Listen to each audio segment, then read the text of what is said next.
हमारा hiking programme है। Hiking programme में मैं आपको याद दिलाना चाहता हूं कि जिस तरीके से कोई भी कंट्री, कोई भी देश की आर्मी होती है, सबसे पहले स्काउट्स था और स्काउट्स के बाद ही एनसीसी, एनएसएस आई है। विश्व के अंदर, ऑल ओवर वर्ल्ड के अंदर 40,000 million all over the world हैं स्काउट्स। और स्काउट्स का काम देश की सेना में सबसे आगे चलने का काम हुआ करता था।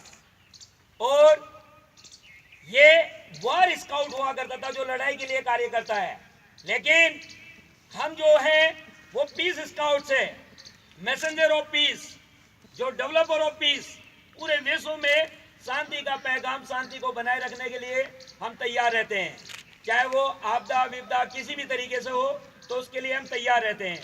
तो इसलिए हमारा आज जो प्रोग्राम स्टार्ट होने जा रहा है, हाइकिंग प्रोग्राम, जिसमें हम खोज के चिन्हों के माध्यम से हम अपने मार्ग तक जाएंगे और जो हमारा टारगेट होगा उस टारगेट पर पहुंचेंगे।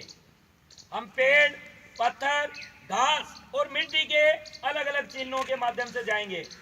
आगे सबसे पहले साइनर टीम होगी जो साइन लगाती हुई जाएगी, और फिर उसके एक टीम होगी फॉलोअर टीम जो उसको साइन को फॉलो करती जाएगी। थर्ड टीम होगी रफर टीम। रफर टीम का काम होगा जितने साइन लगाए हैं जिसने, उसको रब करती ही जाएगी, क्योंकि कोई हमारा पीछे से न कर ले। क्लियर? Are you okay?